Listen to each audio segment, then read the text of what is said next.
Olá, sejam bem-vindos e bem-vindas ao canal Salesiano da Inspetoria São João Bosco. Eu sou a Cristiane Coura, do setor de Gente e Gestão, e com muita alegria traremos uma temática especial a vocês, mas dessa vez em formato de podcast. Afinal de contas, celebramos no mês de agosto, no dia 16, uma data importante para a família salesiana, o aniversário do nascimento de Dom Bosco. Por isso, inspirados em seu legado que tanto anima as nossas ações, eu te convido a juntar-se a nós nesse podcast especial e mergulhar nessa conversa inspiradora sobre o pai e mestre da juventude, Dom Bosco. O nosso convidado também é especial, que é o Alberto Jordano Santos Silva, ele que é salesiano cooperador, delegado para animação missionária e voluntariado, coordenador inspetorial da Pastoral Juvenil Salesiana e coordenador do Associacionismo Juvenil. Jordano, boa tarde. Boa tarde. Seja muito bem-vindo. Te agradeço muito por você ter aceito aí o nosso convite, né? Obrigado. Eu que agradeço, né? Vamos conversar um pouquinho sobre Dom Bosco, né? O nosso pai querido e fundador da nossa congregação. Vamos lá, vamos fazer uma tarde aí proveitosa. Mas antes de nós começarmos efetivamente no conteúdo, conta para aquela pessoa que está assistindo, que não conhece ainda todas essas nomenclaturas, né? Puxa, você trabalha muito aí, são muitos cargos. Conta pra gente um pouquinho desses cargos. Então, primeiro, eu sou salesiano cooperador, não é? Então, a igreja, a primeira coisa que eu gosto de trazer isso, né? A igreja, ela tem carismas, né? E esse carisma é dado pelo Espírito Santo, né? É um presente que a igreja recebe, e é como se fosse um diamante, um tesouro, né? Diamante, a gente lembra até no sonho de Dom Bosco, né? Então é um diamante, é um tesouro, e esse carisma e esse jeito de ser na igreja, ele, no nosso caso, ele foi dado a São João Bosco. Muitas pessoas receberam, mas ele foi dado a São João Bosco. E é o carisma do cuidado com a juventude, da educação da juventude, especialmente aquela mais pobre. Então, Dom Bosco recebeu, sentiu esse carisma, disse sim e cuidou desse diamante a sua vida inteira. E nesse seu jeito, outras pessoas também quiseram, né, também segui-lo, também servir a igreja, servir a Deus, evangelizar a juventude do jeito que Dom Bosco fazia. Então, o mais bonito disso tudo é que pessoas quiseram entrar na congregação e se tornaram salesianos consagrados, né, morando em comunidade como religiosos, também alguns irmãos e outros padres.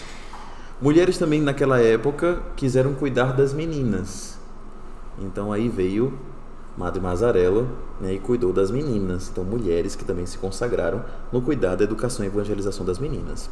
Mas Dom Bosco também pensou que teria em sua congregação também leigos, que sentiam chamados por Deus, por exemplo, para o matrimônio, ou não, mas também que queria ficar secular, né, no século, no tempo, também trabalhando. Talvez é um contador, talvez é um médico, talvez é um padre até também, um padre diocesano, que não se sente chamado para a vida religiosa, mas também se sente chamado pelo carisma que é salesiano, que é um dom de Deus.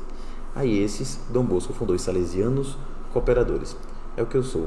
Então, Dom Bosco fundou algumas, né, da família salesiana. Depois a gente pode até falar mais, Cris, aí um pouquinho depois, sim, sobre a família salesiana. Então tem os salesianos de Dom Bosco, que é o primeiro que eu falei, os filhos de Maria Auxiliadora, os salesianos cooperadores. Também fundou a ADMA, mas foram os primeiros 4 grupos, né, que temos na família salesiana, fundada pelo próprio Dom Bosco. Esse, digamos, é o primeiro que eu gostaria de falar, né? As outras que você citou é um serviço também, né, que nós temos nas inspetorias, né? E vou falar especialmente o que eu faço e que nós temos aqui na Inspetoria São João Bosco, que eu sou o delegado inspetorial, delegado inspetor para animação missionária e voluntariado. Então, nesse trabalho, nós fazemos pela animação missionária. A igreja, ela é essencialmente missionária, né? Então, é um cuidado especial que nós damos, ela é essencialmente missionária, né? Esse ID que Jesus fez é de sermos missionários, de falarmos com as pessoas, de levar Jesus. Eu sempre gosto de dizer, desde a fila lá na lotérica para pagar uma conta, no supermercado, até ir para outro país, você está sendo missionário, porque a igreja, ela é missionária, de levar Jesus Cristo. Então, na nossa inspetoria, eu tenho essa função de animar para a missão, né? E nós temos muito forte isso através dos grupos, né? Temos a Adolescência Missionária Salesiana, a MS, a JMS, Juventude Missionária Salesiana. Nós temos o projeto da Campanha da Solidariedade, que ajuda muitos projetos. Nós temos a Jornada Missionária Salesiana. Então tem muitas ações missionárias, porque nossa congregação, como a igreja também, ela também é missionária, né? E o voluntariado, que também está atrelado, porque é um projeto em comum que nós fazemos de pessoas também que querem dedicar um tempo da sua vida para ajudar as outras pessoas, né? Aí pega um tempo. Quando a gente fala Salesiano de Dom Bosco, pega toda a sua consagração de vida. Isso aí separa um tempo, o que é ser missionário, ser voluntariado em algum país, ou então até mesmo na sua região. Nós temos também, nesses que você citou, da PJS, né? Eu coordeno inspetorialmente a PJS. A PJS é a Pastoral Juvenil Salesiana, é a principal expressão do carisma salesiano. Estou no acompanhamento dos projetos de evangelização da inspetoria, né, em resumo. E por último, tem o do associacionismo juvenil. Um trava-língua, né, Cris? Sim. Então, do associacionismo juvenil. Esse aqui também é muito próprio, a gente pode falar depois quando falar do oratório, talvez. É muito próprio da nossa congregação, né? A formação de grupos, a gente chama até a nossa inspetoria de projetos de nucleação. Então, a formação, essa coordenação, essa comissão, ela tem, digamos, a missão de fomentar o surgimento de novos grupos. Por isso que dentro dela está a articulação da juventude salesiana. Então, fomentar os novos grupos, né? Esses que se identificam com a espiritualidade juvenil salesiana, também dentro dos colégios, incentivar o grupo esportivo, um grupo de estudo, um grupo missionário, um grupo de oração, um grupo de teatro, um grupo de... Então, a gente tenta ajuda também para motivar isso aí. Então, essa é mais ou menos, assim, digamos, a missão de animação que nós temos na inspetoria, enquanto manter viva o carisma, né? Esse jeito de ser na igreja salesiana. Muito bem explicado, muito esclarecedor, né? Introduçãozinha já só falando do pouco nosso trabalho, né? Que vocês têm junto à Inspetoria São João Bosco. Temos uma equipe também como faço, né? Para Zé Ricardo é o delegado, né? Para a PJS, então ajudo muito nessa parte. Então temos uma equipe e temos outros que trabalham, né? Que são analistas do pastoral, são assistentes pastoral, e a gente junto faz esse trabalho. Bom, vamos começar então aqui dentro da vida de Dom Bosco, né? Vamos lá. Voltando lá naquele contexto histórico da época, nós sabemos que ele nasceu num cenário de grande escassez e fome também, né? No interior do Piemonte, na Itália, causados pelas guerras napoleônicas, causados pela seca. Verdade. Eu queria te perguntar, mediante essas condições existentes nessa época, quais foram os maiores desafios que ele e a sua família enfrentaram? Cris, você lembrou bem. Dom Bosco, ele nasceu ali século XIX, né? 1815. Então, se a gente for ver, a gente pode nem dizer que ele nasceu na Itália, né? Exatamente, porque a Itália naquela época não existia, né? Sim.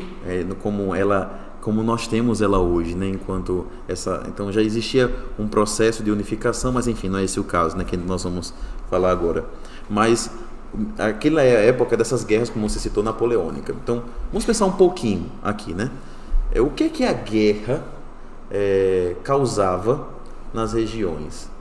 Então vamos lá, temos muitas regiões distantes, né, que tinham os povoados e tal, não sei o quê, distritos, províncias, então cidades uma distante da outra. Então as guerras muitas vezes ela vinha devastando, né? Então muitas vezes eles estavam com o sentido de conquistar território, então ia levando. Isso levava miséria, levava a pobreza para as cidades, levava a doenças, né? Hoje em dia, tivemos uma pandemia aí que se alastrou muito rápido pelo mundo, porque temos meios de locomoção muito mais rápido, né? Avião, carro, não sei o quê, mas naquela época não existia. Mas as guerras, como não iam passar de cidade em cidade, levava muito isso. Então imagina uma região com essas guerras acontecendo, a pobreza, a miséria, a fome, as doenças iam por todos os cantos, né? Muitas vezes até essas guerras se colocavam em locais, acabavam com plantações. Então foi uma época de muita tristeza, especialmente para aquela ali no norte da Itália, a família, e Dom Bosco é daquela região, né? O Joãozinho Bosco, vamos falar. Sim. Naquela época. Uma coisa. Segundo, 1817, fome, seca. Teve uma grande seca na região. Você lembrar também o mesmo período que morreu o pai de João Bosco, né? Sim, ele tinha apenas 2 anos de idade, né? 2 anos de idade, sim. Imagina a situação que ficou. Então, Dom Bosco nasceu nesse contexto. Era trabalhar no campo, né? A família toda vivia da agricultura, trabalhava no campo, então ele nasceu num ambiente de muita dificuldade. O pai faleceu e a mãe teve que assumir, né, esse compromisso. Mas acredito também, Cris, que isso também o fez o que ele se tornou no futuro, né? Tornou ele mais forte ainda, né, compreendendo ali de tantas coisas que ele precisava superar para poder viver e enfrentar as dificuldades que surgiram depois com a congregação também, né, com a missão. Muito bom. Você que está ouvindo aí o nosso podcast, certamente tem aquelas pessoas que influenciaram a sua vida, que te estenderam a mão, que te ensinaram algo, né? E com Dom Bosco não foi diferente, né, Jordão? A gente sabe que na infância dele, Mamãe Margarida teve um papel fundamental. Ela não foi apenas mãe, ela foi aquela que o pegou pela mão e conduziu pelo caminho do bem, né? Eu queria que você contasse pra gente quais foram as influências que Dom Bosco teve na adolescência e na juventude, que o marcaram, né, de uma forma bem positiva.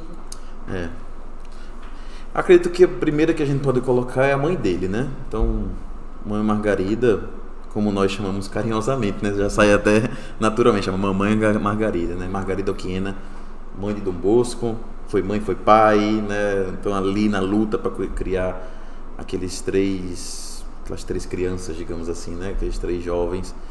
Então a primeira é uma referência, né? Uma referência de uma mulher que educou, apesar das dificuldades, que manteve firme apesar das dificuldades, né? Então sempre muito forte ali na fé. Então Dom Bosco cresceu muito na fé, na esperança, vendo esta mãe.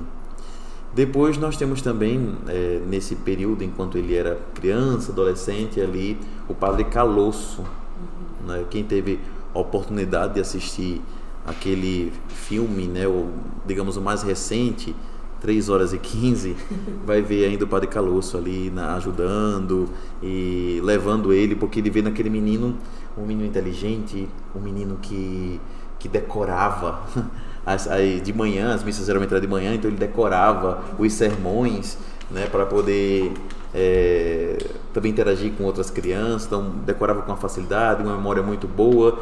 E Padre Calosso, quando olhou para aquele menino, ele fez assim: esse menino tem um futuro e acredito nele que o futuro seja um padre, né, talvez. Então ele acolhe Dom Bosco para ajudá-lo, né, financeiramente também, mas acima de tudo dá acesso ao estudo e a ensiná-lo e dar as lições e tudo. Então foi um grande referencial para ele. Claro, a gente não tem tanto tempo, mas eu gostaria de trazer uma coisa de Padre Calosso que Dom Bosco ele se surpreende, né, e leva para a vida, que eu acho a proximidade com as pessoas, né? Quem já teve a oportunidade de ler livros de Dom Bosco ou até mesmo de escutar as histórias ou até mesmo de assistir o filme, vê que tem uma parte do filme que eu gosto muito de Dom Calosso, que os dois estão indo para a igreja e no caminho tem um jovem que está doente. E mesmo ele lá correndo apressado para chegar na igreja, mas ele para e vai ajudar aquele menino, né? Naquela época, chegar próximo do padre era muito difícil, né? A pessoa tinha até uma distância para chegar no padre, né? Só podia cumprimentar o padre se o padre cumprimentar, então tinha uma distância. Então Dom Bosco viu no Padre Calosso alguém que era próximo das pessoas, alguém que é próximo das crianças, próximo das famílias. E Dom Bosco pensou assim: quando eu crescer, eu quero ser como ele, né? Então, digamos que Deus já foi inspirando e colocando no seu coração esse desejo, né? Vendo bons exemplos que ele tinha na família. Então, eu trouxe 2 exemplos bons. Acredito que seja a mãe dele, né? Sim. Que a gente chama Margarida, e o próprio Dom Calosso, né? Eu acho que são 2 exemplos que nós poderíamos colocar hoje. Quem estiver acompanhando a gente também pode já colocar no coração e também servir de espelho, por que não, né? Com certeza, foi uma grande inspiração. Grande inspiração. Né? Um pai para ele, né? De certa forma, né? Uma figura paterna, uma vez que ele perdeu o seu pai com apenas 2 anos. 2 anos né? de idade, verdade. Bom, verdade. Dom Bosco ele tinha também muitos sonhos pessoais. Ele sonhou em ser padre, ele sonhou em ser missionário das Índias, franciscanos, mas a gente sabe que ele não conseguiu realizar todos. Mas teve um deles, um muito importante que ele conseguiu, que foi ser sacerdote. A gente sabe que não foi um percurso fácil. Eu queria que você contasse pra gente um pouquinho disso, como é que foram os desafios que ele enfrentou dentro desse percurso que não foi fácil, até chegar a ser um grande sacerdote como ele foi. Verdade. Nós temos muitos sonhos, né? Nós temos muitos sonhos. Desde criança a gente faz uma projeção do que a gente quer ser. É muito comum os nossos pais perguntarem: o que é que você quer ser quando crescer, né? Até os nossos professores também e tal. Eu lembro eu mesmo, quando era criança, na alfabetização, né? Hoje a gente chama de primeiro ano, né? Dos anos iniciais. Na alfabetização, antes da nossa formatura, eu lembro que nós tínhamos um círculo e passava uma câmera, daquelas câmeras mais antigas, né? Não que eu não tenha muito tempo de idade, mas enfim. Foi outro dia. Isso, 5 anos atrás.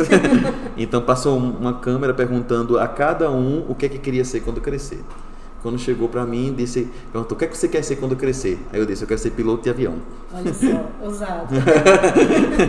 Piloto de avião, né? Então, uma coisa que eu queria ser quando criança, porque eu sempre admirei muito o avião, né?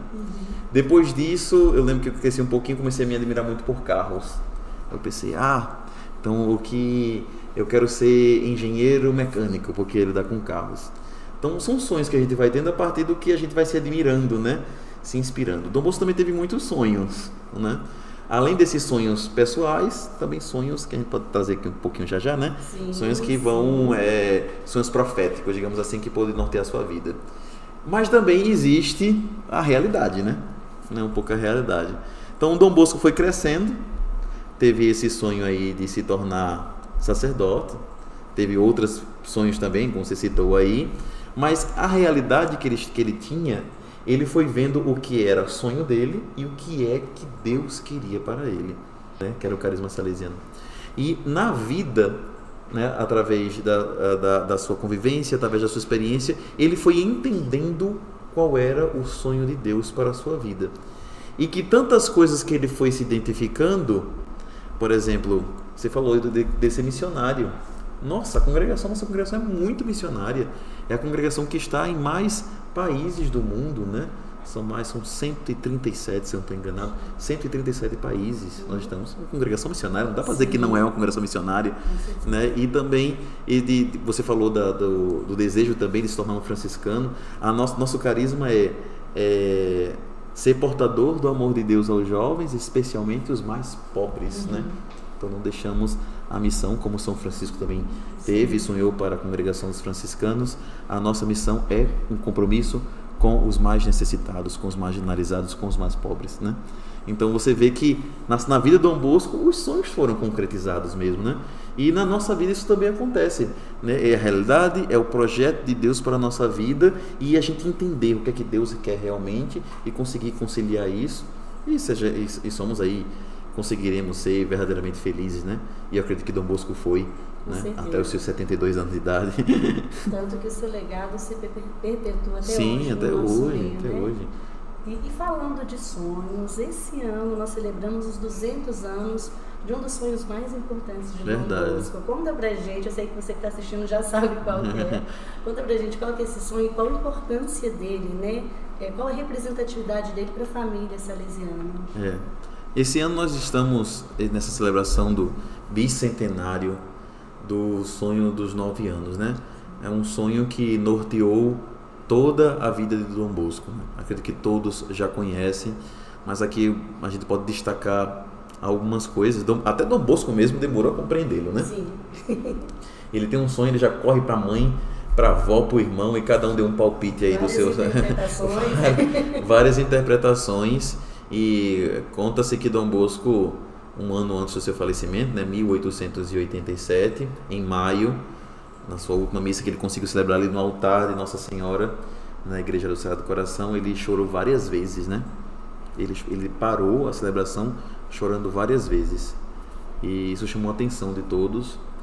O seu secretário perguntou na sacristia, né, por que ele chorou tanto, no que aconteceu, e ele disse que foi porque ele compreendeu o sonho que ele teve aos 9 anos. Então, Dom Bosco, em maio de 87, que eu acho que tinha 71 anos, né? Que ele em agosto faria 72, então 71 anos. Então, ele compreendeu, né? O do seu sonho. Então, o sonho dos 9 anos realmente tem um simbolismo muito forte, profético, né? E nós vemos ele se realizando até hoje, né? Então, é um sonho, esse sonho dos 9 anos, é um sonho que ele tem 2 grandes mestres, né? Jesus e Maria, essa interpretação, né? Que guiam, que pegam pela mão e mostra que não é com... É um sistema preventivo, né? Que não é com pancadas, vai ser com carinho, com mansidão, com amor, com a doçura, que ele vai conseguir... Porque no sonho ele vai dando uns tapas, né? Sim. Mas pela força, né? Mas não é assim que acontece. Mas essas feras, esses meninos se transformarão em cordeiro, né? Se transformarão em bons meninos se você for próximo, se você der atenção. Então isso vai ser aquela base ali para o sistema preventivo do Dom Bosco, né? Já aquela mensagem. E sempre confiando em Jesus e sempre confiando em Maria. Porque nada foi feito solto, né? Mas com fé, com amor, com confiança em Deus, que Dom Bosco disse no fim da vida, ele repetia, né? Foi ela quem tudo fez, né?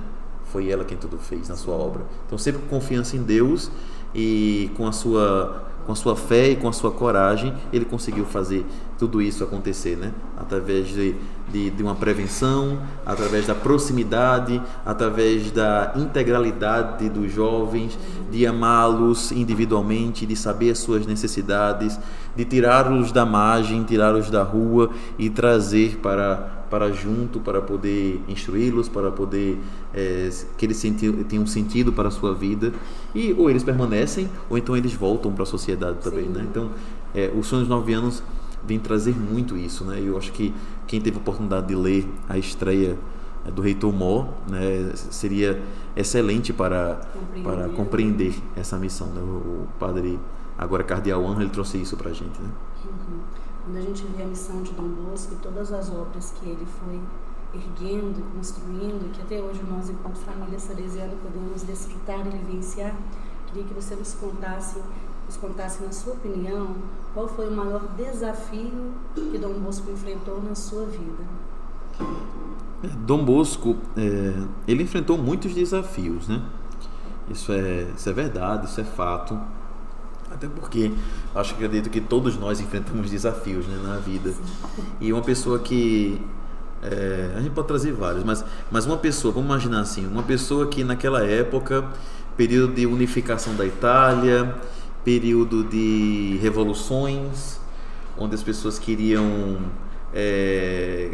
tinham muitos conflitos de interesses, tinha muitas províncias, estados... Tem até estados pontifícios, né? Até a própria Vaticano tem o seu estado. Então lutavam por uma unificação, revoluções. Então imagine Dom Bosco ali, mas a preocupação do Dom Bosco era outra, né? A preocupação do Dom Bosco era tirar os meninos que estavam nas ruas, tirar os meninos que estavam sendo explorados na empreiteiras, trazê-los para o oratório para dar essa educação, para depois que eles possam voltar. E isso incomodou muito a sociedade, digamos assim, os mais ricos, os donos dessas construtoras, né? Chegou a incomodar até outros párocos, porque muitos párocos diziam que Dom Bosco tirava os meninos, né, das suas paróquias para ir para o seu oratório. Dom Bosco até disse, imagina que eu tirava das paróquias, né? Os meninos estão na rua, eu tiro os meninos das ruas, né, desse aí, então os meninos muitas vezes nem frequentam outras paróquias para estar lá. Então teve a dificuldade com outros padres, né? Teve a dificuldade aí com o prefeito, com quem governava, porque achava que Dom Bosco juntava esses meninos para poder contribuir com a revolução, mas a partir dos interesses de Dom Bosco. Porque imagina, Dom Bosco juntava 700, 800 meninos no seu oratório, aí eles achavam assim, Dom Bosco está controlando esses meninos e consegue controlá-los. Se ele fizer assim, eles podem fazer o que Dom Bosco quiser. Se Dom Bosco pode botar na cabeça desses meninos, imagina, ensinando os meninos a ler, a escrever, isso naquela época era absurdo, porque eles poderiam refletir mais, né? Ser mais crítico, ter mais autonomia. Então, os meninos assim, tornaria mais força e Dom Bosco poderia fazer qualquer coisa. Dom Bosco poderia, isso na cabeça das pessoas, mas Dom Bosco não estava nem preocupado com isso, né? Mas na cabeça lá dos governantes, se ele quiser, ele pode dizer assim, não, vamos contra o governo, vamos lá, assim, então ele poderia colocar coisa na cabeça dos meninos e poderia dominar, né? Tanto que o pessoal achava que ele queria controlá-los, né? E Dom Bosco, e o sistema preventivo, né? Dom Bosco não tinha nada a ver disso, né? A intenção do Dom Bosco nunca era controlar os meninos, era torná-los mais dignos, né? que era a missão de Jesus Cristo também, né? Trazer as pessoas e torná-los da dignidade como pessoas. Enxergá-los Então, como uma pessoa. Essa foi um dos desafios também, né? Digamos que também a pobreza foi um desafio muito grande, mas apesar da pobreza, nessa dificuldade, Dom Bosco tinha muitas dívidas também, né? Dom Bosco é famoso também por muitas dívidas, mas ele também confiou muito na providência, né? E a providência também nunca deixou faltar. Nunca deixou faltar. Muita fé, né? Muita fé e tal. Então ele buscava mesmo, ele saía mesmo para pedir. Dizem que quando ele chegava no local assim, o pessoal achava, lá vem ele para pedir, né? Então ele saía, ia para outros países também, viajou muito para outros países para pedir para os seus meninos, né? Sempre em prol de alguém, né? Nunca de si mesmo. Sempre ajudar os meninos, sempre ajudar. Falando aí de oratório, eu não sei se todos sabem, eu sei que muitas pessoas já sabem essa resposta, né, obviamente, mas o oratório não foi fundado por Dom Bosco. Como assim, né? Quem foi que fundou o oratório, né? Como se deu essa criação e a função dele, não somente para Dom Bosco, mas na vida desses jovens? Assim. É verdade, verdade. Na verdade, todo mundo acha e fala, né, e pergunta quando diz assim, não, Dom Bosco não fundou os oratórios, né? Então, o projeto, digamos, a ideia do oratório, né, não foi criada, não foi pensada por São João Bosco, né, por Dom Bosco. Quem já teve a oportunidade de conhecer, ou já foi à Itália, sabe que é muito comum os oratórios até hoje na Itália, não só em casas salesianas. Então, quem criou, assim, que fundou os oratórios foi São Felipe Neri. Sim. Eu acho que século XVII, se eu não estou enganado, né? 1600 e alguma coisa. São Felipe Neri. E São Felipe Neri fundou os oratórios. Para a gente resumir aqui um pouquinho, mas qual seria a grande diferença? Dom Bosco pegou essa ideia do oratório e eu acredito que também foi muito divulgado no mundo todo através de nós, salesianos mesmo, né? O oratório. Todo mundo conhece mais o oratório por meio dos salesianos, digamos, porque estamos em muitos países. Mas, digamos assim, eu posso trazer um pouquinho o que é que Dom Bosco traz nesse oratório, né? São Felipe Neri estava muito preocupado. Claro, são duas realidades que surgiram em duas épocas diferentes, né? Então, como eu disse, o carisma vai surgindo de acordo com a necessidade da igreja e do mundo, especialmente. E Deus envia, o Espírito envia. Então, São Felipe Neri foi numa época que o seu oratório foi realizado para todos, né, todas as classes sociais, né, todos que queriam participar podem vir para o oratório. Então, quem quiser, quem já teve oportunidade, quem não tiver, enfim, assista. Existe um filme, né, São Felipe Neri, esse é o nome do filme. Eu acho que eu prefiro Paraíso, o nome do filme também. E é um filme muito bom, muito, muito, muito bom. Também tem mais de 3 horas, mas vale muito a pena. É um santo encantador, né? Da alegria, felicidade, uma pureza impressionante, São Felipe Neri. Então o seu oratório trazia todo mundo. Se você ver até no filme, você vai ver gente de todo tipo ajudando a construir a igreja, de todos os lugares. Então ele se juntou também com outro padre, junto com isso também atendia a questão de saúde. Então era um oratório muito espiritual, por isso que também leva o nome, né? Então era muito espiritual, acolhia criança, não sei o que, de rua, mas bem espiritual. Dom Bosco trouxe também oratório, surge também, né, para os jovens, mas ele dá um foco muito grande de educação. No seu espaço do oratório, ele era um espaço espiritual, obviamente, um espaço de evangelização, obviamente, mas é também um espaço de educação, porque educar e evangelizar é muito forte para nós salesianos. Então, os meninos iam para aprender catequese, os meninos iam para aprender o ofício de sapataria, de gráfica, de várias outras coisas, então, de canto. Então, os meninos era um espaço onde os meninos aprendiam, tinha uma oficina muito lúdico, era um espaço de oficinas, né, artes, ofícios. Então, o nosso oratório tem esse diferencial. Nós temos um espaço de aprendizagem, de educação, e nós temos também um pátio, né? Se você for em qualquer oratório, você vai ver também o pátio, que para nós também é muito importante, porque é um espaço de lazer, mas também é um espaço de evangelização, é um espaço de presença, né? Digamos, nossas casas geralmente todas têm oratório, e nós abrimos a nossa casa, que geralmente tem uma boa estrutura, com quadro, não sei o quê, para os meninos virem para jogar bola, tem um espaço para eles se divertirem. Agora, qual o legal do nosso oratório? Eles poderiam estar se divertindo também na rua, não sei o quê, mas lá eles não estariam com a nossa presença, não estariam num ambiente educativo, talvez. Sim. Então, é um ambiente sadio, né? Um ambiente saudável. Lá eles podem se distanciar também de muitas coisas ruins, que muitas vezes estão vulneráveis na rua. E a gente dá essa estrutura, atrai esses jovens, e para que eles tenham um espaço de educação, de evangelização também. Então sempre também tem uma mensagem, sempre tem um jeito. Então esse é o nosso estilo de oratório. Começou com os oratórios, né? A nossa congregação também. Então ali, quando Dom Bosco traz os meninos, já traz com essa intenção do oratório. Então o oratório para nós é também um jeito de ser, né?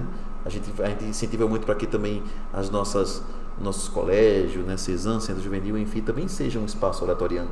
Que o nosso coração seja oratoriano, nossos intervalos estejamos presentes também, que é um espaço de oratório, né? Então a gente, para nós isso ele vai muito, é nossa alma, né? Está muito junto nós, o oratório, né? E esses oratórios são abertos, né, Jordão? São. Quem quiser pode conhecer, né? Fica o convite para quem está assistindo também. Aqui em Belo Horizonte nós temos o oratório todo sábado à tarde, mas se vocês estão interessados e querem saber mais sobre oratório, procura alguém na presença salesiana, ou vocês estiverem, e a gente pode fazer isso. O Adson está falando aqui das redes sociais. É mais fácil, Adson, é que você vai dizendo aí. Onde nós estamos? No Instagram? Olha, pronto aí. @pjs/isjb, tá? Você pode participar aí comentando nas nossas redes sociais via Instagram. Nós vamos ter uma surpresinha no final, mas vamos deixar pro final. Né? Deixa o final, né? Continue seguindo. O Renato já quer atrapalhar aqui, né, o roteiro. Algo que me marcou também muito no oratório de Dom Bosco. Tem mais alguma rede para mostrar, não, né? Então tá só da PJS, né? Beleza. Valeu, Watson. Algo que me marcou muito também no oratório de Dom Bosco foi a presença de Mamãe Margarida, né? Que ela levou a questão da maternidade para a vida daquelas crianças. Ela não apenas conseguiu organizar a parte da economia, a parte interna de um oratório como se fosse uma casa, mas ela levou muito afeto, a escuta, né? O colo mesmo de uma mãe, que fez toda a diferença na vida dessas crianças, tanto que quando ela faleceu, eles sentiram muito, né? Muito. A ausência, como se fosse realmente uma mãe verdadeira, né? Então me tocou muito essa parte e esse papel que ela teve também junto a Dom Bosco, deixou a sua família, deixou tantos netos, 17 netos. Você sabia que a Mamãe Margarida tinha 17 netos? Já é uma boa curiosidade, né, Cris? Mas uma curiosidade para seguir junto com o seu filho, né? Juntos de mãos dadas até o fim aí da sua vida. Bom, agora vamos falar um pouco dos demais grupos da família salesiana, porque são muitos que existem, né? Eu queria que você citasse alguns deles, que você pode falar nesse momento, e você que pode entrar também nas nossas redes sociais e colocar aqui alguns grupos que você conhece, tá? O Adson aí é o nosso secretário, né? Hoje ele vai estar nos ajudando aqui, passando esses recados. Então, nós temos, já citei alguns de início, né? Sim. A família salesiana, como falamos, é um carisma, né? É um jeito de ser na igreja. Então, nós temos, já falei, Salesianos de Dom Bosco, né? Então, fundado por Dom Bosco, as Filhas de Maria Auxiliadora, que conhecemos também como salesianas, também fundada por Dom Bosco, né? Junto com Santa Maria Domingas Mazarello, lá em Mornese. Falei muito de filme hoje, eu vou falar mais um, né? Mais uma indicação. Pega um caderno, anota as dicas aí. Então já falei, olha, São João Bosco. Posso dar vamos falar aqui um tempinho, né? Então, nós temos aí alguns filmes, porque é bom também, né? A gente passa para os meninos, né? Então, nós temos filmes de Dom Bosco, né? Temos dois mais recentes, tem um de 88, né? Uma Vida para os Jovens, ou acho que o 2004, A Vida para os Jovens, mas enfim, o de 88, muito bom. Tem um de 2004, né? São dois filmes, né? Um mais curto, 1h40 mais ou menos, de 1988, que foi nos 100 anos da morte de Dom Bosco. Temos também esse filme de 2004. O filme de 2004, ele traz mais, de 88 não, mas 2004 traz Mamãe Margarida, traz São Domingos Sávio e outros também, né, que nós conhecemos. Também os irmãos, né, Antônio e José também aparecem no filme. Temos também um filme, também a Canção Nova também lançou recentemente eu não sei se pode chamar curta-metragem, mas eu acho que é 30 minutos, sim, 40 minutos, um filme que eles produziram aqui no Brasil. Então, bem interessante a gente dar uma olhada. Tem outro filme também interessante que chama Maim, né? A Casa da Felicidade, se eu não estou enganado, que é o filme de Santa Maria Domingas Mazarello. Belíssimo, filme belíssimo. Não é tão longo, acho que tem 1h30 mais ou menos, mas é um filme muito bonito, muito bom de se ver, Cris. E São Felipe Neri, que eu citei também, né? Todos eles assistindo a gente compreende melhor ainda a missão, né? Ludicamente, mais atrativo. Sim. Dá para comer uma pipoca também, né? Fazer e assistir. Aí, né? Pronto, já falei desses aí, então aí dá para compreender os Salesianos de Dom Bosco, STB, as Filhas de Maria Auxiliadora, FMA, que naquela época os salesianos cuidavam mais dos meninos, hoje das meninas, mas hoje em dia as duas congregações cuidam dos meninos e das meninas. E depois os salesianos cooperadores, né, que já falei, né, que podem ser leigos, né, casados ou não, que trabalham, né, podem ter suas diversas profissões, mas se sentem chamados por um carisma. Também foi fundado por Dom Bosco. Também existem padres, bispos, né, que são salesianos cooperadores, né? Um grande salesiano cooperador, este ano foi proclamado inclusive, né, salesiano cooperador póstumo pelo cardeal, que era reitor-mor na época, o padre Cícero, por exemplo, né, no Nordeste. Eu sou do Nordeste, né? Sim, então recorda. Então, o padre Cícero, lá em Juazeiro do Norte, ele foi um grande salesiano cooperador. Inclusive, quando morreu, deixou sua herança para os salesianos cooperadores, acreditando que na transformação da juventude através da educação, evangelização e educação. Então, cito esses três. Inclusive, se alguém estiver assistindo, né, ou agora ou posteriormente esse momento, vocês podem procurar, se tiver chamado, sentir chamado por Deus para esses carismas, né, para esse carisma, né, dentro do Salesianos Cooperadores, Filhas de Maria Auxiliadora, Salesiano Dom Bosco, outros da família salesiana. Procura alguém da sua presença que serão bem encaminhados, né? E depois nós temos outros também, que eu não vou citar os 30 e tantos, mas temos a ADMA, né, que também são leigos e leigas que propagam a devoção, que essa é a principal missão, né? A Nossa Auxiliadora. Nós temos também conhecido aqui no Brasil as VDBs, né? Voluntárias de Dom Bosco, né? Os VCDBs, né? Que são os voluntários com Dom Bosco, são os homens. Nós temos as Damas Salesianas. Nós temos, minha gente, desculpa se eu não lembrar todos, que eu não vou conseguir, mas até agora estou lembrando mais também o que tem na nossa inspetoria, né? Sim. Nós temos também a Canção Nova. No Brasil é bem conhecida a Canção Nova, né, que é a TV, fundada por Padre Jonas Abib, Monsenhor Jonas Abib, faleceu até recentemente. Sim. Ele era salesiano de Dom Bosco e fundou essa comunidade católica que tem uma grande missão através da comunicação. Então tem editora, tem rádio, tem TV, acho que tu não conhece pelas TV. Sim. E eles fazem parte também da família salesiana.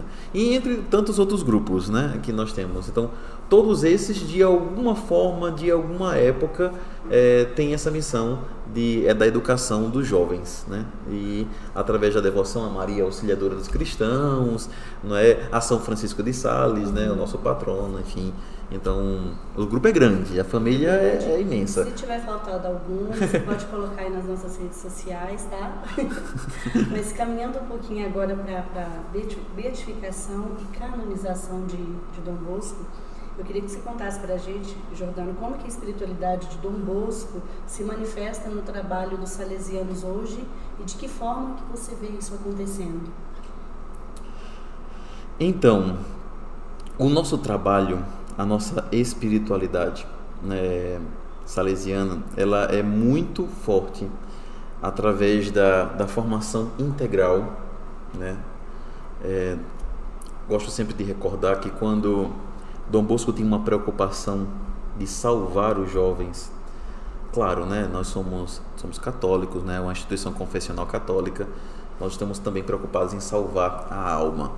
Mas Dom Bosco pensava na salvação integral desde hoje. Então, quando ele ia num lugar onde os meninos estavam sendo explorados, eu posso ser explorados, né? Estavam sendo explorados, né, nas construções, trabalhando 16, 18 horas por dia.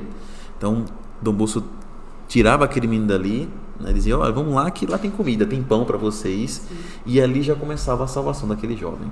Então é o nosso jeito de fazer, né? Então a salvação integral da juventude. Tirá-los daquele ambiente para trazer para cá era um jeito de salvação, de salvá-los, né? E ali dentro, nesse ambiente sadio, que a gente falava do oratório, etc., ele ia se formando, né, na educação e na evangelização, né? Como Dom Bosco sempre queria para os seus jovens, bons cristãos e honestos cidadãos. Então, esse era um jeito de fazermos, né? Depois, o sistema preventivo para a gente é muito importante. Sim. porque ele tinha preocupação de que, para que os jovens, ele chegou a visitar cadeias, né? Ele chegou a visitar as cadeias e teve muita preocupação com esses que estavam na cadeia. Houve um despertar, né? Então, hoje também tem algumas congregações carismas que surgiram também para cuidar das pessoas que estavam lá. Sim. Mas Dom Bosco pensou assim, eu acho que nós poderíamos realizar a missão de alguma forma de prevenir para que eles não caiam naquela situação da cadeia. Então, Sim. naquela situação que eu acho que também não é muito diferente hoje, Cris, né? De um espaço pequeno, escola com 30, 40. Sim. Então, ele fazia de tudo na educação, evangelização dos seus jovens, do seu sistema preventivo, para que eles não caiam naquilo, né? Então, é dando esperança, dando amor, porque esses que estão no meio do crime, drogas, etc., se a gente for perguntar para eles, Cris, quantos anos vocês acham que vão viver ainda? Nossa, a perspectiva deles é muito pequena. Muitos morrem com 20 e poucos, até menos, né? 17, 18 anos. Então, nossa missão ainda hoje, na nossa instituição, é tentar ajudá-los para que eles não caiam nisso, né? E depois nós temos esse amor que é próximo deles, né? Dom Bosco dizia, nós não devemos só amar, nós devemos fazer com que eles se sintam amados. Amor e beleza. É, o amor e beleza, né? Então, o amor que se mistura com uma ação, Sim. né? De ir lá e trazê-los e mostrar que eles são amados. Sim. Né? Isso previne tantas coisas, né?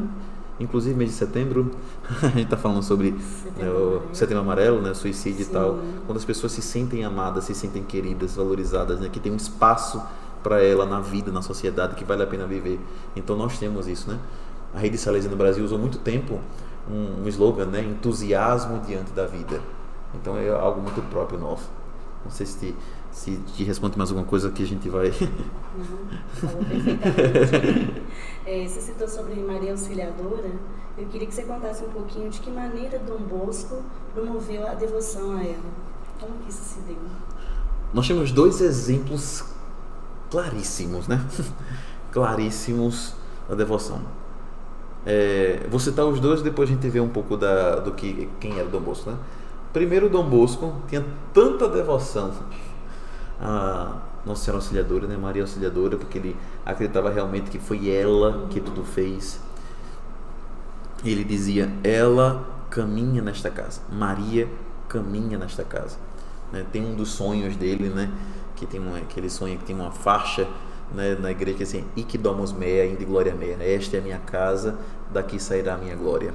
Então, ele tinha essa proximidade muito grande, né, de Maria, e queria dar realmente esse espaço que é devido a ela, a essa mãe que ama, que está próximo, que é carinhosa, e mostrar para todos os jovens, além de que os jovens, eles não são órfãos, porque muitos daqueles jovens que chegavam às casas salesianas eram órfãos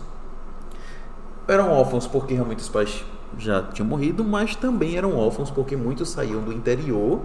Sim, né? Isso, ia para Turim e não tinha perspectiva de voltar para casa, né? Então muitos saíam da pobreza, fugindo da miséria, da seca que a gente falou, né? Da fome, e iam buscar alguma coisa. Turim era uma cidade naquela época, acho que mais ou menos uns 100 mil habitantes. Sim. Cresceu até um pouco desordenadamente, tinha muitas favelas. Então, ele foi para aquela região, os meninos iam e ficavam ali, abandonados, né? Então, Dom Bosco foi um pai para aqueles meninos, mas queria mostrar que eles têm um pai que está no céu. Sim. Né? Até uma fase do Dom Calosso, né? Ninguém é órfão neste mundo, né? Nós temos um pai no céu. E também mostrar que tem uma mãe, que é Nossa Senhora Auxiliadora. Ela é a mãe. Então, nisto ele constrói uma basílica, uma grande igreja, uma suntuosa igreja, em honra a Maria Auxiliadora dos cristãos, né? Conta que, mas não só nisso, né? Eu escutei histórias sobre a igreja, a construção, mas eu sei que muitas outras, a confiança da providência era muito grande, né? Diz que Dom Bosco foi para a construção da igreja e disse, vou construir a igreja aqui, tirou um pouco as moedas que tinha no bolso e já deu por assim, olha, vamos começar com isso aqui. Era assim, então, confiança na providência, e deu certo. Nós temos uma grande igreja, belíssima igreja em Turim. Então esse é um monumento de pedra em honra a Maria Auxiliadora dos cristãos. Quem assistiu o filme de Mademoiselle, Maim, vai ver também que, muito claro, desse movimento dessas meninas lá em Mornese, dessas já mulheres, dessas jovens que queriam cuidar das meninas, e depois Dom Bosco lança ela essa proposta desse cuidado com as meninas lá em Mornese, né?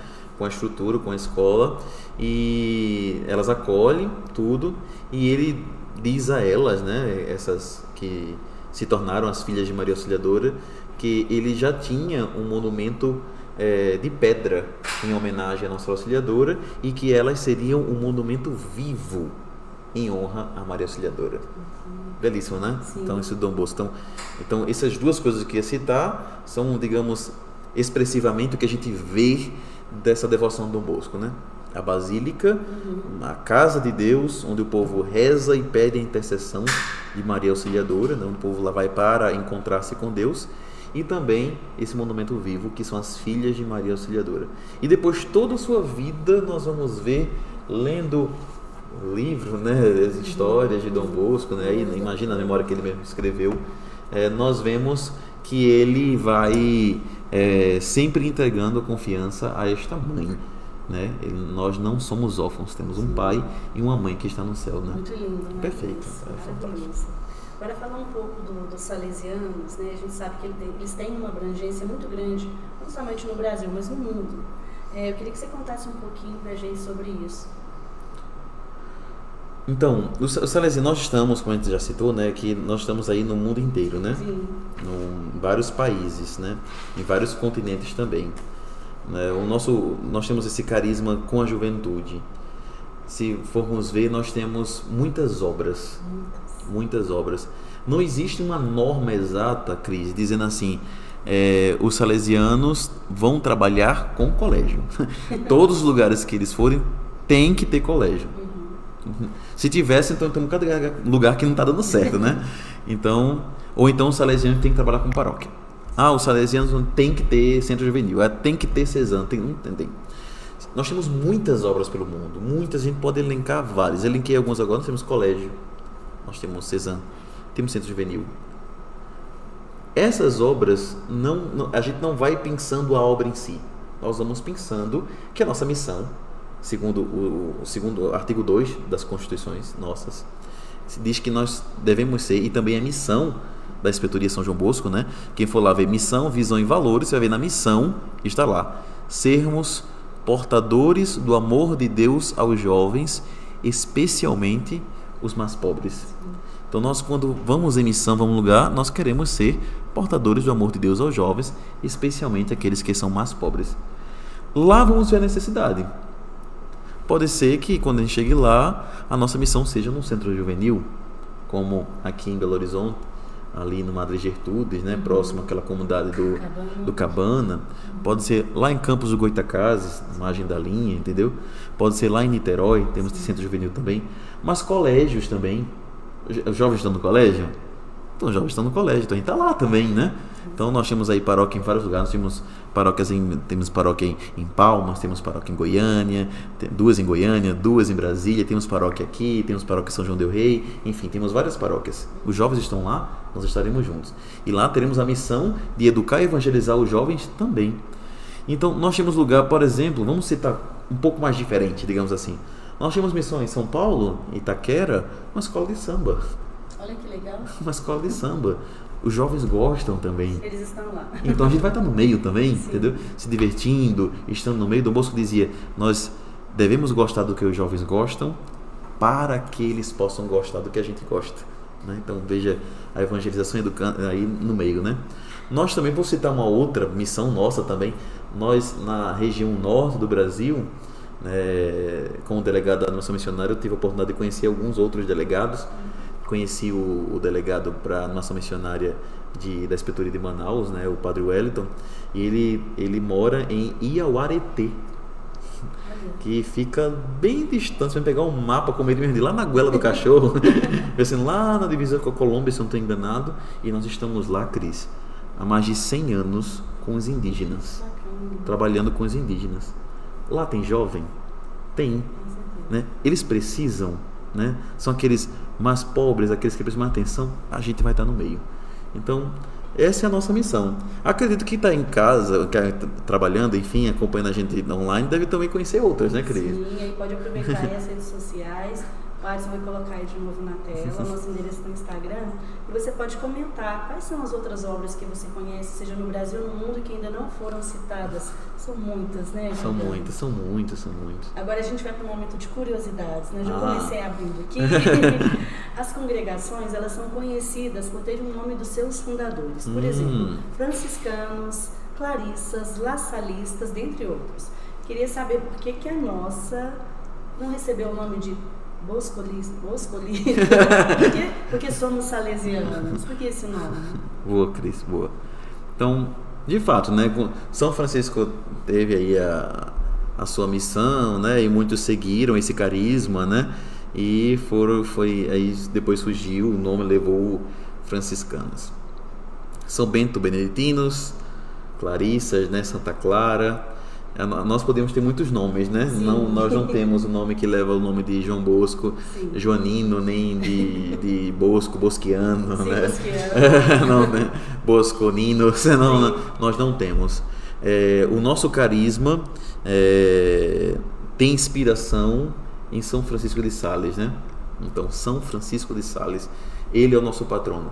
Ele foi que Dom Bosco, junto com seu diretor espiritual, né, seu discernimento, sua oração, viu que nós deveríamos ter ele, né, aquele padroeiro ali do Piemonte, né, São Francisco de Sales, como seu carisma, né?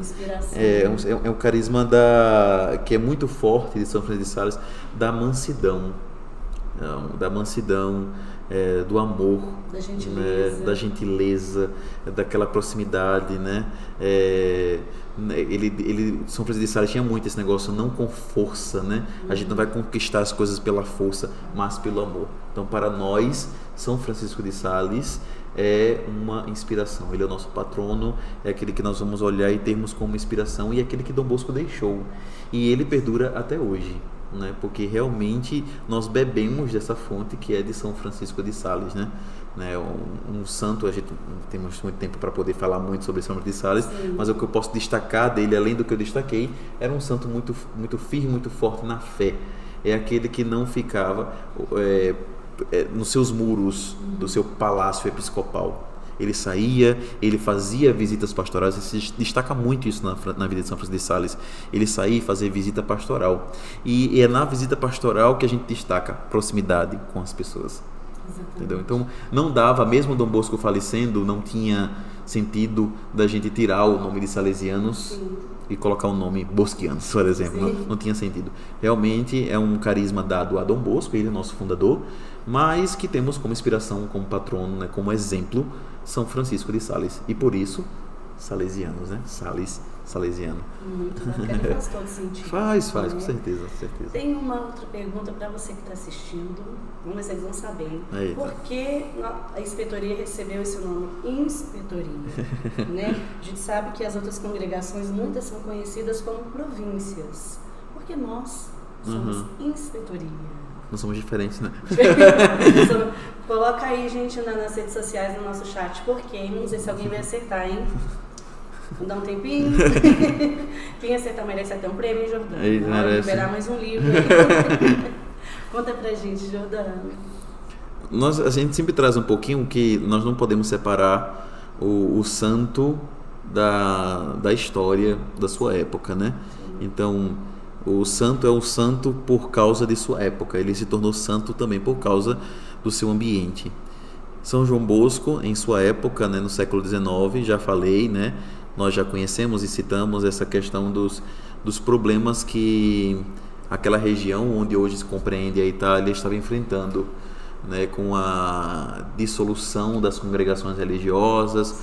Muitas estavam acabando, o próprio Estado estava querendo compreender um pouco qual seria o papel do Estado e qual seria o papel da Igreja, né? Então existia essa para diferenciar isso, né? Não misturar e não causar confusões. Então vamos voltar aí um pouquinho sobre a questão de muitas congregações estavam sendo dissolvidas, estavam sumindo, e o próprio Estado estava confiscando muitas coisas das congregações religiosas, das ordens religiosas e tal. Então muito forte isso, a questão religiosa, né? Depois Dom Bosco, né, recebendo conselhos, vendo que tinha naquela época a necessidade da fundação de uma instituição que pudesse perpetuar, numa sociedade que pudesse perpetuar o trabalho. Ele sabia que ia morrer, sim, como todos nós, né, morremos, né? Então ele sabia que ia morrer e muitos daqueles jovens, dos próprios jovens, queriam continuar a missão, só que precisava criar uma instituição, uma associação que pudesse dar continuidade. Como instituição religiosa, parece que a lógica, a tendência é a gente criar uma congregação mesmo. Só que quando ele comentou e começou a falar sobre isso, já começou a dar alguns problemas. O próprio bispo já começou a pensar, nossa, mas se você criar uma congregação, ligar o Papa, vai tirar isso do meu território. Ele queria que os próprios meninos fossem padres diocesanos, enfim, então tinha isso. E a própria igreja, a própria sociedade, o governo naquela época podia achar estranho. Nossa, nós temos um movimento aí de resumir, de diminuir as congregações, de diminuir também o poder da igreja, talvez assim, e ainda vai surgir mais uma outra. Então já causava estranheza. Então por isso, tudo indicaria que se o pedido fosse para Roma, ele não seria aceito.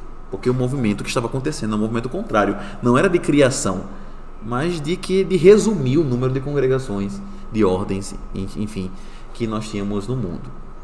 Aí veio digamos, uma sacada, né? A ideia.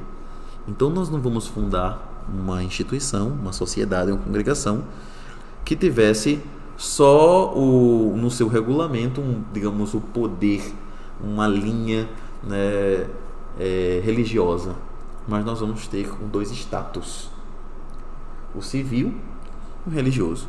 Vamos colocar um status civil e um status religioso. Vamos mostrar também, tanto para a igreja como para a sociedade, da importância da fundação desta sociedade, tanto para a igreja como para a sociedade. Então, todos aqueles que entram e que fazem os votos com o Salesiano Dom Bosco, também, além de religiosos mesmo, são religiosos, têm vida religiosa consagrada, também são sócios. Também têm um status de sócio perante a sociedade. Não são sócios da Sociedade de São Francisco de Sales, da Pia Sociedade de São Francisco de Sales. E por conta disso, desse, digamos, status social da sociedade, tal, civil, estado civil, ele resolveu também mudar os nomes. Então, o que as congregações entendem as ordens como província, posso falar? Já aqui. Então, província, ele colocou como inspetoria. É um nome bem civil, né? Sim. Às vezes até quando a gente vai nos lugares e vai dar o CNPJ e diz assim, inspetoria, né? Inspetoria de polícia. Então, de província, inspetoria. O que a gente fala de, por exemplo, de provincial, a gente vai chamar de inspetor, né? Por exemplo, você falou no início, Giordano é o delegado para animação missionária e voluntariado, delegado, né? A palavra bem civil, né? Mas é delegado do inspetor que delega, mas chama delegado. Às vezes o pessoal até assim, nossa, tá vendo delegado de polícia, né? Delegado da inspetoria, então, delegado, né? Então, tem esse nome. A gente o superior geral chama de reitor mor, né? Então, e temos outros nomes que nós temos, né? Por exemplo, em cada comunidade, nós não chamamos assim de guardião, ou nós chamamos de superior, padre superior, né? A gente chama de diretor, é o diretor da comunidade, né? Então, tudo isso, antigamente também tinha um jeito, a gente chamava aquele que cuidava das finanças e tal de prefeito, né? Hoje a gente não usa muito isso. Então, que administra a casa, né? Então, é chamado de prefeito. Então, nós usamos muito essas nomenclaturas, entre outras que nós temos ainda, usamos muito essas nomenclaturas, também civis também foi nesse sentido um pouco. Muito bacana. Dom Bosco sempre visionário, né? E ele sentiu que a sua vida, a sua missão de fato era cuidar da juventude. Ele deixou um legado muito especial, uma contribuição muito significativa para todos nós. Muitas pessoas sabem, outras não, mas Dom Bosco criou o primeiro contrato de aprendizagem, né? Por isso que eu falo, ele ser uma pessoa extremamente visionária e à frente de seu tempo. Queria que você contasse um pouquinho de como se deu essa construção e qual a importância desse primeiro contrato de aprendizagem nos dias de hoje. Acredito que eu fiz um pouco já da introdução disso, né? Sim. Então, Dom Bosco, ele tinha uma preocupação muito grande com o jovem, né? Especialmente a sua dignidade, qualidade de vida, né? Produção também, por que não? Então, os jovens naquela época, Cris, chegavam a trabalhar 20 horas, 18 horas, 16 horas. Sem direito algum, né? Muitos, eles eram chamados para trabalhar ali apenas para poder comer, entendeu? Então, não existia condições de trabalho, então muitos morriam no trabalho mesmo, não estou falando de trabalho, morria no trabalho, né? Caía daquelas construções. Muitos que trabalhavam talvez em tecelagem, respirando aquilo ali, tinham muitas doenças respiratórias, morriam. Sim. E estavam lá, procuravam muitas vezes comida, né? Queriam sobreviver. Era uma questão de sobrevivência, não era viver bem, era uma questão de sobrevivência. Então Dom Bosco tinha essa preocupação com os meninos, né? Então ele ia e buscava esses meninos lá para que eles pudessem vir ao seu espaço e dá-los primeiramente a sua dignidade, né? Então isso é a primeira coisa. Depois, dentro do seu oratório, sempre tem um pouquinho mais, né? Ele chegava lá e dizia assim: olha, não deixa esse trabalho no 16 não, bota 16, bota 14, bota 12, não sei o quê. Mas ele sempre, uma coisa curiosa, ele sempre dizia que o melhor tempo de trabalho seria de 8 horas. Olha só. E com intervalo para descanso. Nossa, o pessoal lá, aqueles chefes, e olha que para regulamentar isso a gente não veio no século XIX, né? Que no Brasil mesmo, acho que século passado, né? Não deu segurança na época, acho que 40, 50 por aí, na metade do século a gente vai ver uma regulação assim de tempo realmente de trabalho, né? Mas assim, Dom Bosco já dizia isso no século XIX. E olha que ainda tem coisa mais especial ainda, né? Século XIX, Dom Bosco já falava sobre isso, sobre as condições de trabalho, e sabendo que existe um horário limite da pessoa para que a pessoa possa também ter melhor produtividade e ter melhor condição de saúde. Então, já fazia isso. Depois de dar condições de trabalho, Dom Bosco começou também a dizer: não, vamos ver se dá um jeito para esses meninos também saírem do nosso espaço aqui, do oratório, e poder também, ele fazia parcerias com outros lugares, empresas, para poder ter trabalho. Então nós temos aí o primeiro contrato de trabalho, né? Redigido à mão por Dom Bosco. E a preocupação do Dom Bosco, né? O menino aprendia, tinha um ofício no oratório, digamos, um ofício gráfico. Ele chegava, fazia uma parceria com uma gráfica, né, com lá uma tipografia, enfim, e assinava um contrato com o dono desse lugar. Assinava um contrato. Nesse contrato, lá tinha o tempo que ele deve trabalhar, e olha que se quebrar o contrato tem consequências, né? Então tem um tempo que ele podia trabalhar, um tempo máximo que ele tinha que trabalhar, e também tinha os intervalos de descanso e as condições do trabalho. Direitos e deveres bem assegurados, né? Isso aí, no século XIX, Cris. Isso era algo que demorou muito até para a sociedade também abraçar isso, né? Então o Bosco já tinha. Então nós temos esse contrato de trabalho primeiro, né? Assinado por Dom Bosco, e nós acreditamos que seja realmente o primeiro, né? Que Dom Bosco já pensava nisso no trabalho do jovem. Veja que era muito, muito além, né? O pensamento, né? Muito além. Bacana. Passando aí o primeiro contrato.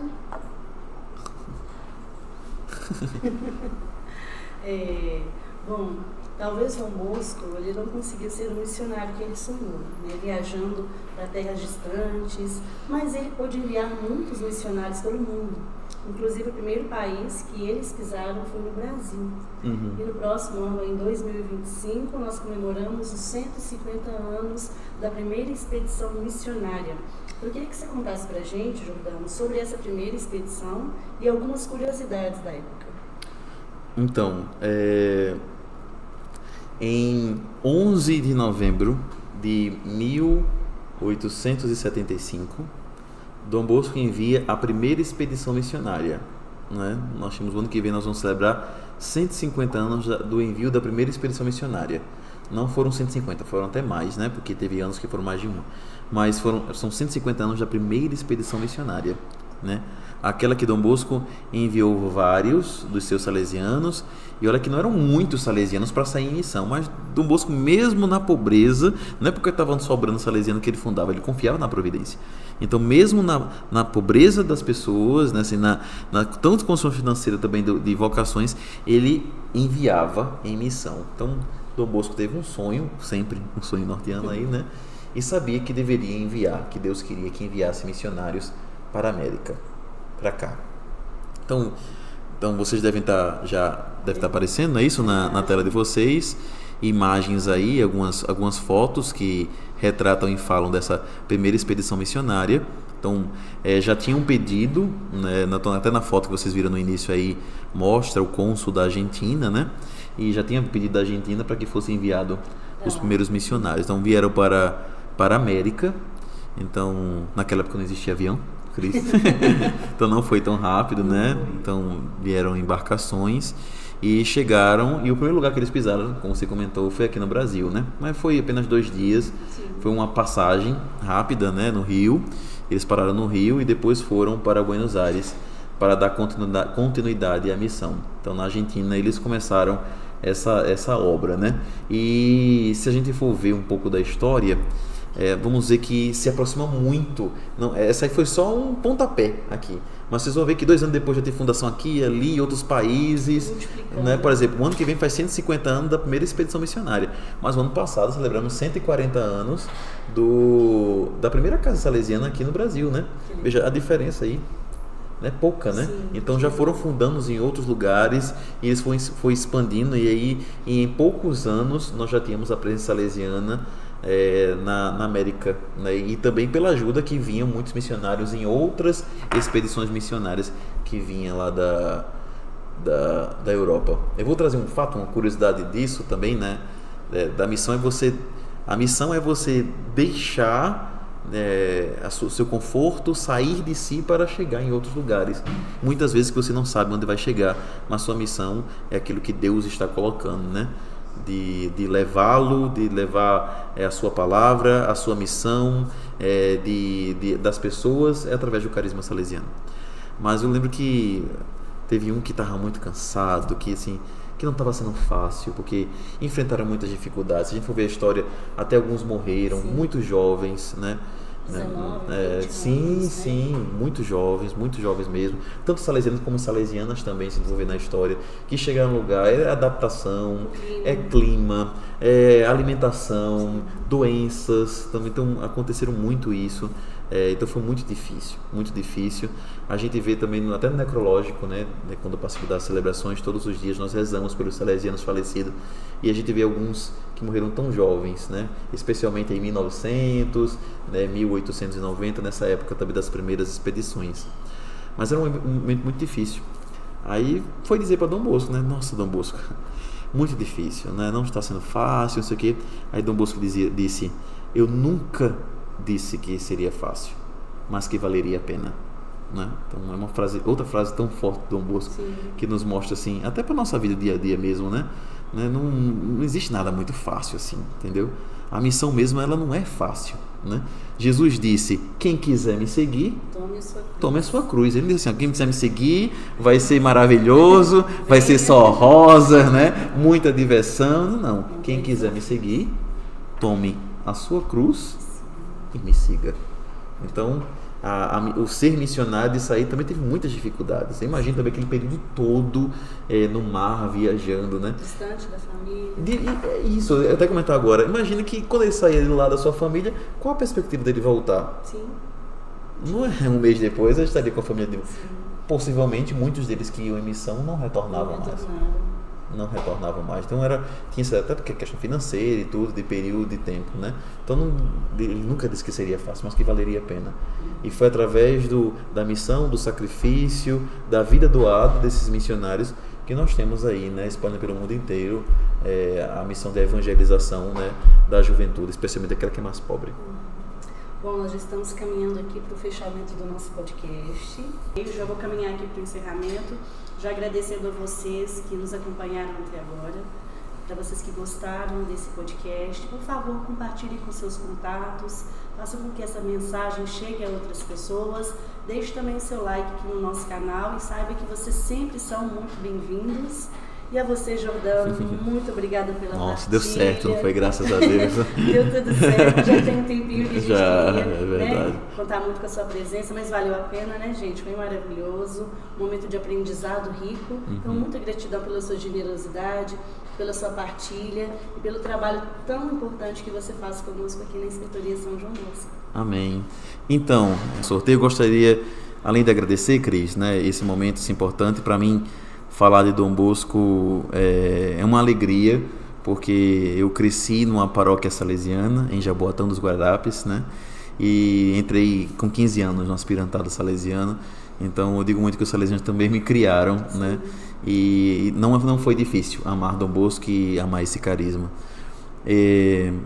Eu convido vocês também que nos acompanham, que nós fizemos um período que foi a primeira temporada do Boa Noite Podcast, né?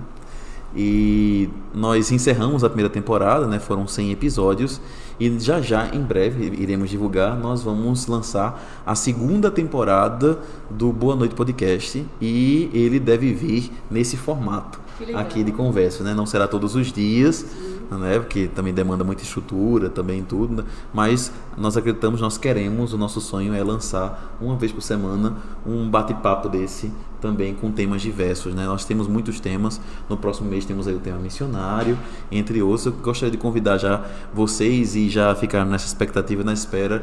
Em breve nós estaremos lançando a segunda temporada do Boa Noite Podcast. Muito legal. Será um sucesso, com certeza. Se Deus quiser.